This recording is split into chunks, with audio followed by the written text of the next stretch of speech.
스타트. 12월의 마지막 주 서울은 며칠째 눈 소식만 예보하다가 결국 아무것도 내리지 않았습니다. 그 밤도 그랬습니다.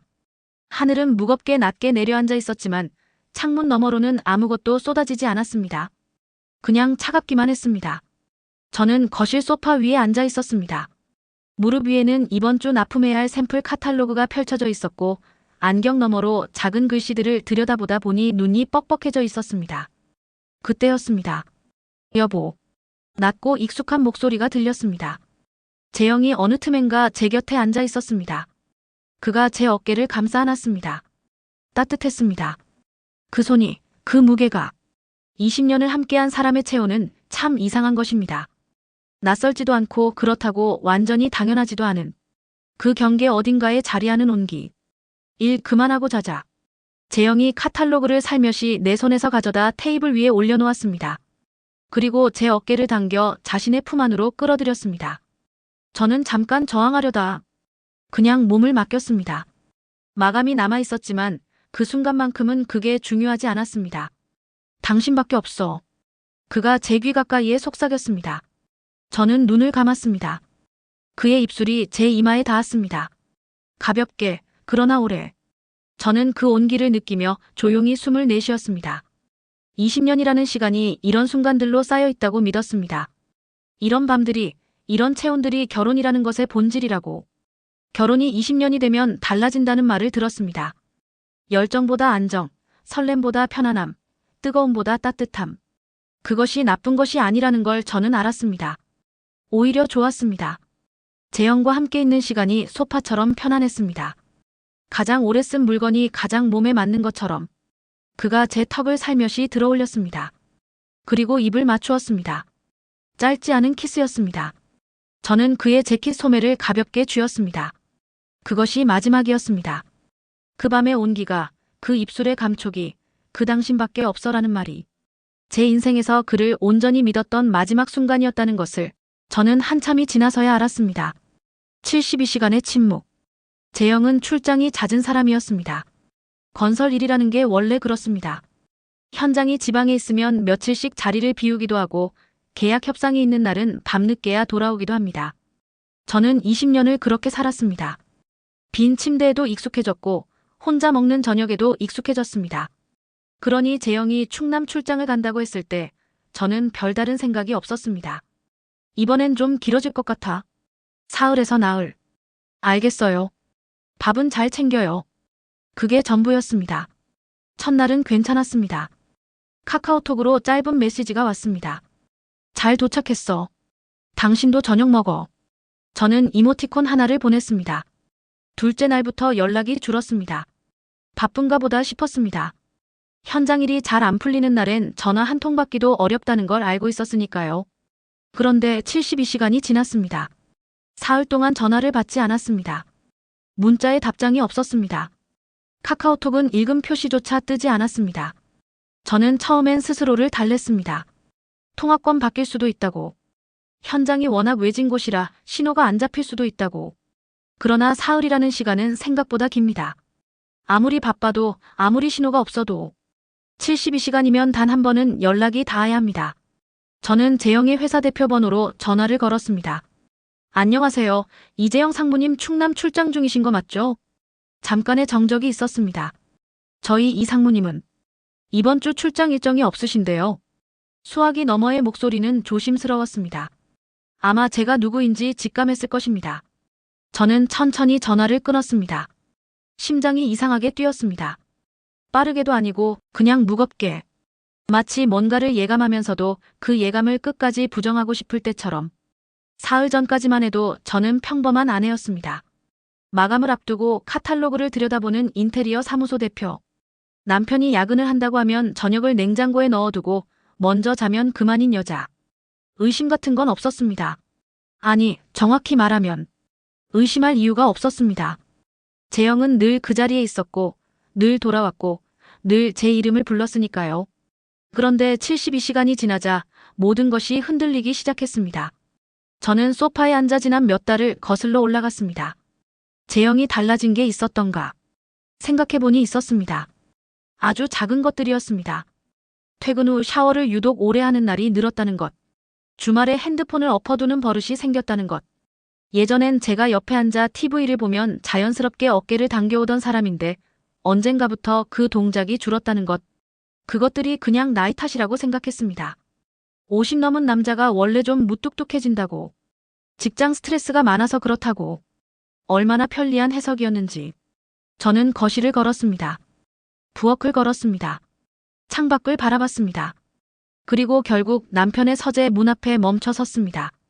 서랍을 여는 손이 떨렸습니다. 메모지, 명함, 영수증 몇 장. 서랍 안은 별것 없어 보였습니다. 저는 두 번째 서랍, 세 번째 서랍을 열었습니다. 마지막 서랍 맨 안쪽, 서류 봉투 아래에 손이 닿았습니다. 차가운 금속의 감촉이었습니다. 열쇠였습니다. 아파트 열쇠였습니다. 우리 집 열쇠가 아니었습니다. 사연 시작 전에 구독과 좋아요 한 번만 부탁드립니다. 다음 영상을 놓치지 않고 빠르게 만나보실 수 있습니다. 여러분들이 계신 그곳에 따뜻한 행운이 머물길 바랍니다. 두 번째 열쇠. 저는 그 열쇠를 손바닥 위에 올려놓고 한참을 바라봤습니다. 작고 평범한 열쇠였습니다. 특별한 것도 없었습니다. 그런데 이상했습니다. 우리 아파트 열쇠는 카드키입니다. 이사한 지 7년이 넘었으니까요. 이 열쇠는 구형 도어락에나 쓰는 종류였습니다. 저는 열쇠고리를 자세히 봤습니다. 조그만 붙임 스티커가 붙어 있었습니다.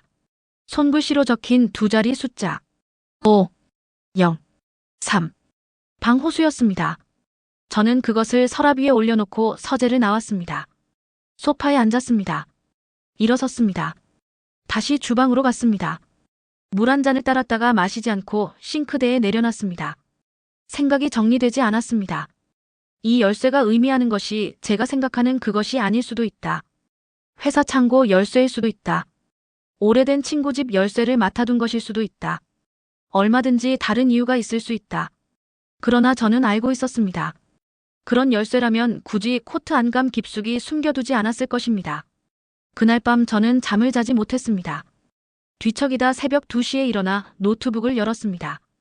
부동산 등기부 열람 사이트에 들어가 남편의 이름으로 검색을 시작했습니다. 한 건이 나왔습니다. 마포구 성산동 소재 다세대 주택 503호. 전세권자 이재형. 보증금 2억 원. 설정일자는 2년 전이었습니다. 2년 전이면 제가 부산 출장을 갔다 오던 해였습니다. 사무소 개소일의 가장 큰 계약이었고 저는 그에 유독 바빴습니다. 남편이 혼자 있는 날이 많았습니다. 그 틈에 이 일이 시작된 것이었습니다. 2억이라는 돈. 그 돈이 어디서 났는지 저는 몰랐습니다. 우리 공동 통장이 아니었다면 재영이 따로 관리하는 돈이 있다는 이야기였습니다. 얼마나 더 숨겨둔 것이 있는지, 얼마나 더 모르는 것이 있는지. 저는 노트북을 닫았습니다. 창밖이 밝아오고 있었습니다. 새벽 4시였습니다. 서울의 겨울 새벽은 청회색이었습니다. 저는 다음 날 오전 차미경에게 전화를 했습니다. 미경이는 대학 때부터 친구입니다. 졸업 후 법무사 시험에 합격해 지금은 사무소를 운영하고 있습니다. 제가 회사를 차릴 때도 가장 먼저 도움을 준 사람이 미경이었습니다. 야, 나 이것 좀 알아봐 줄 수 있어? 저는 등기부 내용을 문자로 보냈습니다. 미경이가 잠시 후 전화를 다시 걸어왔습니다. 목소리가 낮았습니다. 정아야, 직접 가볼 거야? 응. 혼자? 응. 같이 갈까? 아니. 혼자 가야 할 것 같아. 성산동 다세대 주택 앞에 선 건 오후 3시였습니다. 평범한 4층짜리 빌라였습니다. 우편함 옆에 작은 화분 하나가 놓여 있었고 현관 자동문은 낡아서 삐걱거렸습니다. 그 화분을 보는 순간 뭔가가 가슴을 눌렀습니다. 누군가가 이 집에 살고 있다는 것. 그것이 실감났습니다. 막연한 의심이 구체적인 현실이 되는 순간이었습니다. 5층으로 올라가는 계단. 503호 문 앞. 저는 열쇠를 꺼냈습니다. 손이 떨렸습니다. 아까부터 계속 떨렸습니다. 심장이 뛰는 소리가 귓속에서 들렸습니다. 두 가지 마음이 싸우고 있었습니다. 이 문을 열지 않으면 모를 수 있다. 아직은 모를 수 있다. 그러나 이미 알고 있었습니다. 이미 알면서도 확인하러 온 것이었습니다. 저는 열쇠를 자물쇠에 꽂았습니다. 딸깍. 문이 열렸습니다. 윤소담이라는 이름. 문을 열자마자 저는 굳어버렸습니다. 현관 안쪽에 여자 신발이 있었습니다. 베이지색 앵클 부츠. 사이즈는 240 정도로 보였습니다. 그 옆에 작은 우산꽂이가 있었고 우산꽂이 위에 여자 코트가 걸려 있었습니다. 카멜색 울 코트. 누구세요? 안쪽에서 목소리가 들렸습니다. 그리고 주방 쪽에서 한 여자가 걸어 나왔습니다. 40 초반으로 보이는 여자였습니다. 단한 얼굴에 긴 머리, 앞치마를 두르고 있었습니다. 손에는 국자가 들려 있었습니다. 뭔가를 끓이던 중이었던 모양이었습니다. 그 여자도 저를 보고 굳어버렸습니다. 우리는 서로를 바라봤습니다. 아무도 먼저 말하지 않았습니다. 10초, 20초. 그 침묵이 얼마나 길었는지 저는 정확히 기억하지 못합니다. 그냥 아주 길었습니다. 여자의 눈이 제 손에 들린 열쇠로 내려갔습니다. 그리고 여자의 표정이 바뀌었습니다. 분노도 아니고 당황도 아니고 무너지는 것 같은 표정이었습니다. 들어오세요. 여자가 말했습니다. 목소리가 떨렸습니다. 자, 드릴게요. 저는 신발을 벗었습니다. 그리고 그 집 안으로 들어갔습니다. 거실은 작지만 깔끔했습니다. 작은 소파, 원목 테이블, 창가에 놓인 화분들. 사람이 살고 있는 공간에 온기가 있었습니다. 벽에 액자가 걸려 있었습니다. 제주도 같은 바다 사진. 여자가 주방에서 차를 끓였습니다. 저는 소파에 앉아 기다렸습니다. 무릎 위에 손을 올려놓고 잠시 후 여자가 차를 2잔 들고 나왔습니다. 저는 윤소담이에요. 이 집에서 산 지 2년 됐어요. 여자가 먼저 말했습니다. 저는 한정아예요. 소담이 잠깐 눈을 감았습니다. 이재영 씨, 아내분이세요? 네. 또 침묵이 왔습니다. 이번엔 더 길었습니다. 소담이 차잔을 2손으로 감쌌습니다. 저는 몰랐어요. 처음엔. 소담이 말하기 시작했습니다. 낮은 목소리였습니다. 천천히. 재영과는 지인 소개로 만났다고 했습니다. 2년 전. 이혼한 지 얼마 안 됐을 때라 마음이 많이 약해져 있었다고. 재영이 자상했다고. 아내와는 이미 별거 중이고 곧 이혼할 거라고 했다고. 저는 그 말을 들으면서 조용히 찻잔을 내려다봤습니다. 별거. 이혼. 저는 재영과 별거한 적이 없었습니다. 언제부터 의심하셨어요? 제가 물었습니다. 소담이 말했습니다. 3달 전부터 이상했다고. 약속을 자꾸 미루고 연락이 불규칙해지고 한 번은 전화를 받다가 갑자기 끊어버리는 걸 목격했다고. 그래서 재영이 자리를 비운 사이 서랍을 열어봤다고. 서류가 나왔어요. 소담이 자리에서 일어나 안쪽 방으로 들어갔습니다. 그리고 파일 하나를 들고 나왔습니다. 확인해보세요. 파일 안에는 통장 사본과 문자 캡처, 그리고 사진 몇 장이 있었습니다. 사진 속에는 재영이 있었고 소담이 있었고 둘이 함께 있는 장면들이 있었습니다. 그 사진들을 한 장씩 넘기면서 저는 감정을 꾹 눌렀습니다. 울면 안 됐습니다. 이 자리에서는 같은 거짓말, 다른 여자. 소담이 말을 이어갔습니다. 재영이 그녀에게 했던 말들을 하나씩 꺼냈습니다. 저는 듣고 있었습니다. 그리고 어느 순간부터 머릿속에 기시감이 밀려들기 시작했습니다. 집사람이 워낙 일 욕심이 많아서 우리 사이는 이미 남남이나 다름없어. 제가 들어본 적 있는 말이었습니다. 재영이 지인들에게 저를 두고 했던 말이라며 누군가가 귀띔해줬을 때 저는 그냥 웃어넘겼습니다. 설마 그게 진심이겠냐고. 진심이었던 것이었습니다. 아니, 정확히는 쓰기 편한 각본이었던 것이었습니다. 이혼 합의만 되면 바로 나올 수 있어. 조금만 기다려줘. 소담이 그 말을 옮겼습니다. 저는 멈췄습니다. 그 말을 언제 들으셨어요? 작년 가을이요. 10월쯤. 작년 10월. 재영이 제 생일에 꽃을 사왔습니다. 한아름. 좋아하는 작약으로만 고른 꽃다발이었습니다. 식당 예약도 해뒀다고, 오늘은 일찍 퇴근하겠다고. 그 입으로 한쪽엔 꽃을 사주고 한쪽엔 곧 나온다고 기다리라고. 저는 찻잔을 내려놓았습니다. 손이 떨리지 않도록 천천히 조심스럽게. 그때 소담이 조용히 물었습니다. 그 사람, 언니한테는 어떤 사람이었어요? 저는 잠시 생각했습니다. 어떤 사람? 20년을 함께한 사람을 어떻게 한마디로 설명할 수 있을까요? 출근 전에 커피를 먼저 내려놓는 사람이었습니다. 제가 감기에 걸리면 편의점에서 이온 음료를 사들고 오는 사람이었습니다. 저보다 늦게 잠들고 저보다 일찍 일어나는 사람이었습니다. 그러면서도 제가 일 욕심이 많다고 지인들에게 흉을 보는 사람이기도 했습니다. 다른 여자에게 집 한 채를 마련해주는 사람이기도 했습니다. 모르겠어요. 제가 말했습니다. 이제는 모르겠어요. 어떤 사람인지. 소담이 고개를 끄덕였습니다. 그녀도 같은 마음인 것 같았습니다. 우리는 한동안 말없이 앉아 있었습니다. 주방에서 뭔가 끓는 소리가 들렸습니다. 소담이 아까 하던 요리가 아직 불 위에 있었던 것이었습니다. 아, 가슴. 소담이 일어났습니다. 저도 따라 일어서려 했더니 소담이 손을 저었습니다.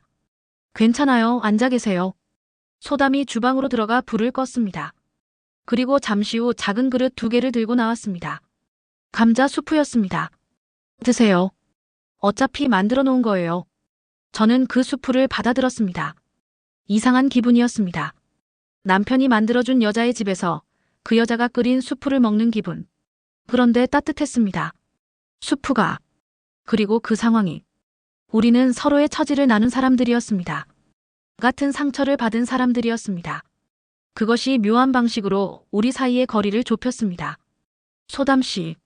제가 말했습니다. 우리 같이 움직일 수 있을까요? 소담이 저를 바라봤습니다. 눈이 붉어져 있었습니다. 울지는 않았습니다. 저도 울지 않았습니다. 잠시 후 소담이 고개를 끄덕였습니다. 어떻게 하실 생각이에요? 전부 꺼내야죠. 저는 말했습니다. 그 사람이 숨겨둔 것들을 전부. 작전명 2번째 열쇠. 그날 저녁 저는 차미경에게 다시 전화했습니다. 미경아, 나 도움이 필요해. 많이. 미경이는 다음 날 바로 달려왔습니다. 성산동 소담의 집으로. 새 여자가 테이블 앞에 앉았습니다. 미경이는 소담을 처음 만났지만 악수를 나누며 간결하게 말했습니다. 반갑습니다. 저는 법무사예요. 일 제대로 끝냅시다. 미경이가 먼저 물었습니다. 재영의 재산 구조, 사업관계, 공동명의 여부. 저는 알고 있는 것들을 말했습니다. 소담도 자신이 보관해온 자료들을 꺼냈습니다. 문자 메시지 수백 건. 계좌 이체 내역. 그리고 소담이 우연히 발견한 서류 한 장 재영과 김병태 명의의 페이퍼 컴퍼니 설립 관련 서류였습니다. 미경이의 눈이 날카로워졌습니다. 이거 보통 일이 아니네. 재영과 김병태. 둘은 같은 건설사에 있다가 재영이 상무로 승진한 이후로도 외부에서 사업관계를 유지해왔습니다. 미경이가 설명했습니다. 페이퍼 컴퍼니를 통해 건설 하도급 대금을 빼돌리는 수법이라고. 서류만 확실하면 업무상 횡령에 해당할 수 있다고. 이 서류, 어디서 나온 거예요? 미경이가 소담에게 물었습니다. 재영 씨가 이 집에 두고 간 서류 봉투에서요. 이사할 때 가져다 두고는 챙겨가는 걸 잊어버린 것 같았어요. 제가 그냥 보관하고 있었는데. 미경이가 고개를 끄덕였습니다. 잘하셨어요. 우리는 3시간을 앉아 이야기했습니다. 미경이가 정리해준 방향은 이랬습니다. 하나, 재영의 불륜 증거를 체계적으로 정리해 이혼 소송에서 유책 배우자 입증에 사용한다. 2, 페이퍼 컴퍼니 서류와 계좌 이체 내역을 근거로 업무상 횡령 혐의로 고발한다. 3, 소담은 사기 피해자로 고소한다.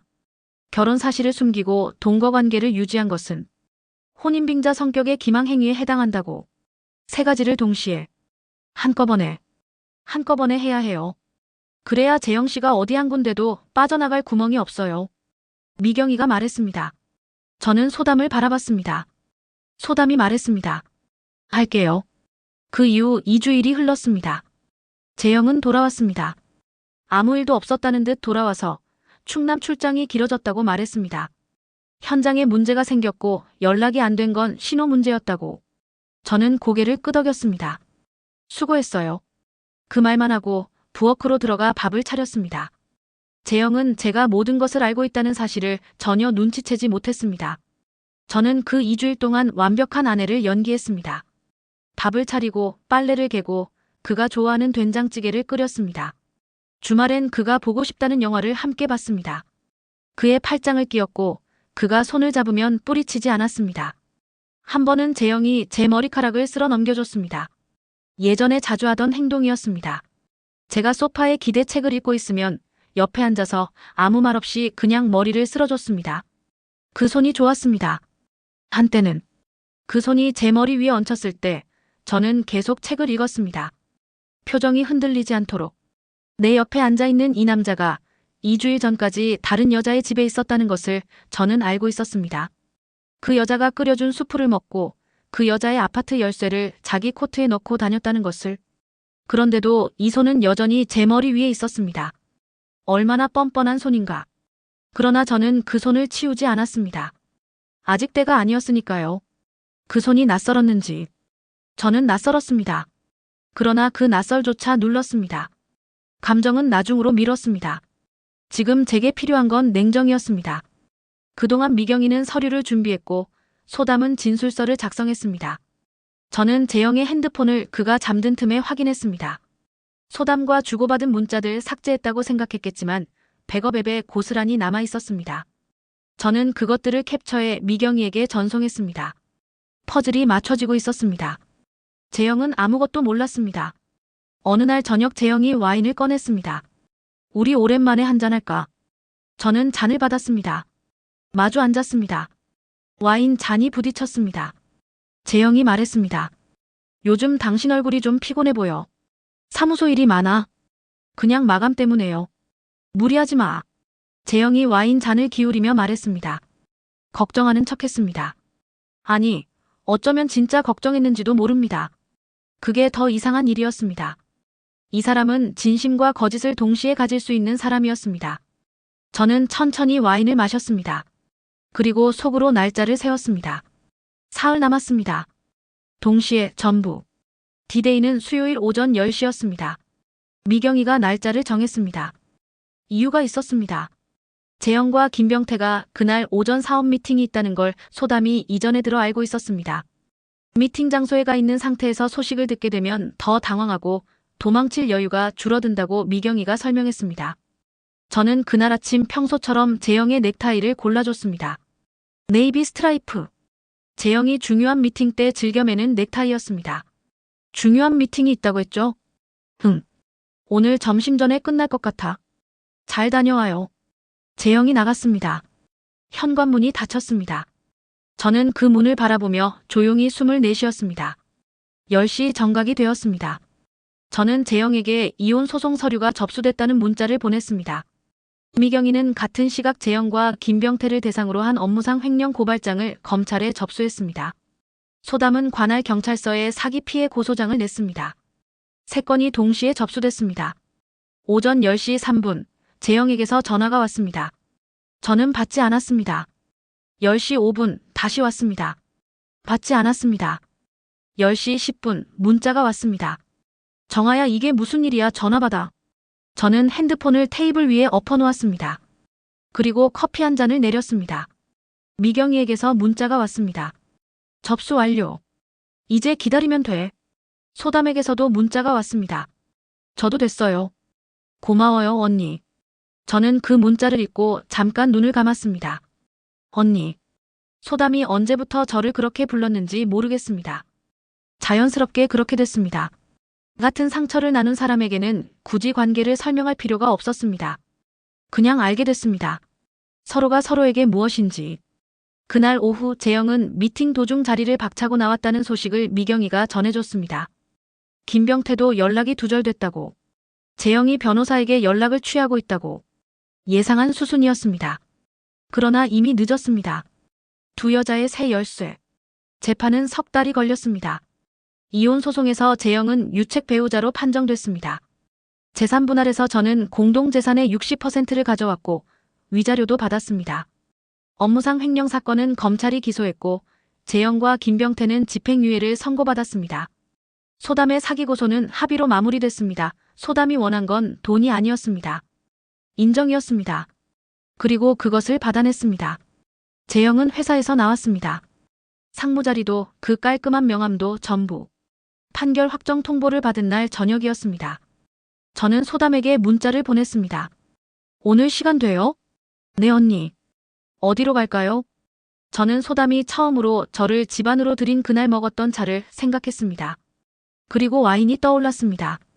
그날은 차를 마셨지만 오늘은 와인을 마셔야 할 것 같았습니다. 우리는 마포 한강변 근처의 작은 와인바에서 만났습니다. 소담이 먼저 와 있었습니다. 창가 자리. 저를 보고 조용히 손을 들었습니다. 저는 자리에 앉았습니다. 와인 리스트를 펼치지도 않고 그냥 소담과 눈을 맞췄습니다. 끝났네요. 소담이 말했습니다. 끝났어요. 제가 말했습니다. 와인이 나왔습니다. 레드 한 잔씩. 우리는 잔을 들었습니다. 건배 같은 건 하지 않았습니다. 그냥 마셨습니다. 천천히. 한참 후에 소담이 말했습니다. 저 이사 가려고요. 어디로요? 모르겠어요. 아직. 그냥 다른 데서 시작하고 싶어요. 그 집에서 나오면 진짜 끝난 것 같을 것 같아서요. 저는 고개를 끄덕였습니다. 잘 생각했어요. 저도 이사를 생각하고 있었습니다. 재영과 살던 아파트. 그 소파, 그 침대. 20년의 기억이 배어 있는 곳. 그 기억들이 전부 거짓이었다는 걸 알면서 계속 그곳에 있기는 힘들었습니다. 새로 시작하는 것. 나쁘지 않았습니다. 저는 핸드백을 열었습니다. 그리고 테이블 위에 무언가를 꺼내 올려놓았습니다.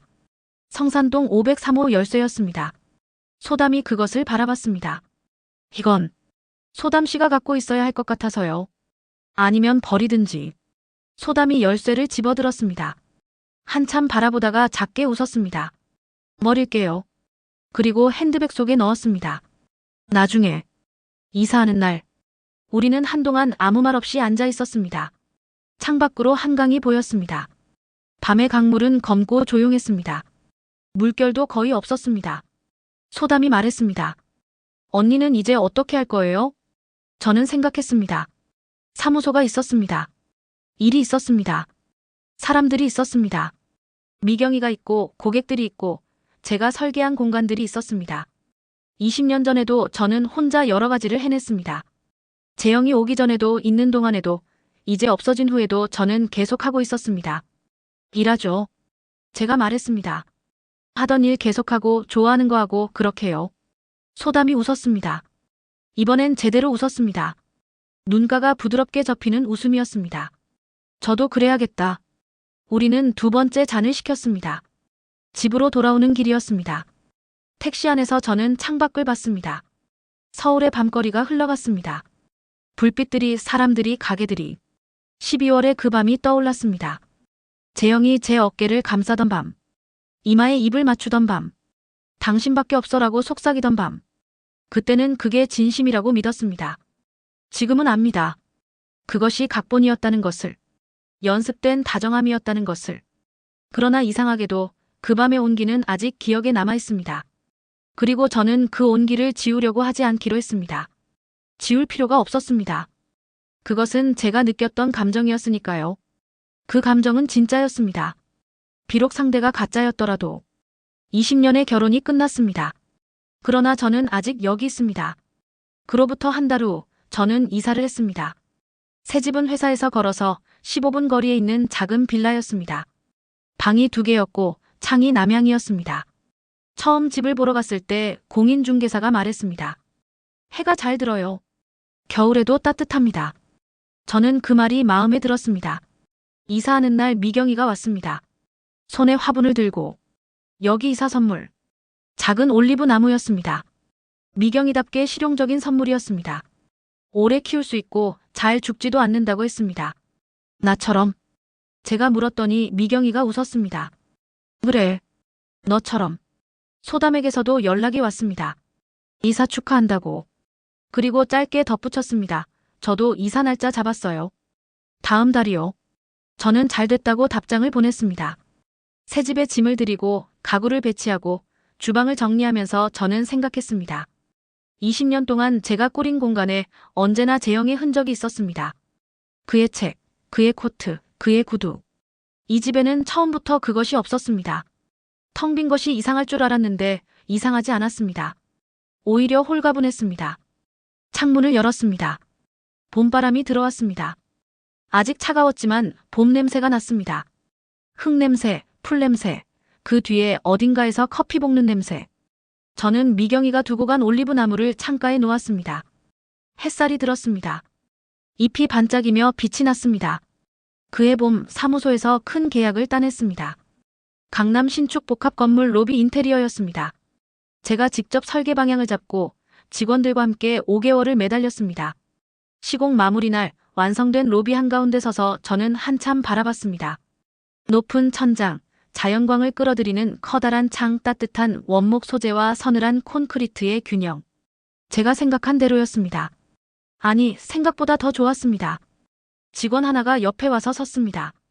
대표님, 이번에 진짜 잘 됐어요. 그렇죠? 저는 말했습니다. 그리고 웃었습니다. 소담에게 사진을 보냈습니다. 완성된 로비 사진.